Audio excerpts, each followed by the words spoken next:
नमस्कार विद्यार्थी मित्रांनो, पवित्र पोर्टल शिक्षक भरती संदर्भात शिक्षण मंत्री दादासाहेब भुसे यांच्या अध्यक्षतेखाली एक महत्त्वाची राज्यस्तरीय व्हिडिओ कॉन्फरन्स बैठक पार पडली। या बैठकीमध्ये महत्त्वाचे 3 मोठे निर्णय घेण्यात आले। भरती प्रक्रियेला गती, रिक्त जागांचे अद्ययावत तपशील, पारदर्शकता आणि गुणवत्ता। तर जून 2026 मध्ये शाळांना शिक्षक मिळणार का, हा मोठा प्रश्न उपस्थित आहे।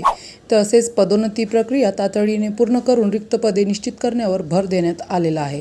भरती प्रक्रियेमधील महत्त्वाचा अडथळा असलेली पदोन्नती प्रक्रिया तातडीने पूर्ण करण्याचे निर्देश संबंधित अधिकाऱ्यांना देण्यात आले आहे। यामुळे रिक्त पदे निश्चित होऊन भरती प्रक्रिया अधिक वेगाने पुढे जाऊ शकते। खाजगी संस्थांना शेवटची मुदत 15 जूनपर्यंत देण्यात आलेली आहे आणि रिक्त जागांची जाहिरात पवित्र पोर्टलवर अपलोड करणे बंधनकारक आहे, हे स्पष्ट करण्यात आलेले आहे। या निर्णयामुळे येत्या काही दिवसात आणखी रिक्त जागांची माहिती समोर येण्याची शक्यता आहे। या बाबतीत तुमचे मत काय आहे, कॉमेंट करून नक्की सांगा।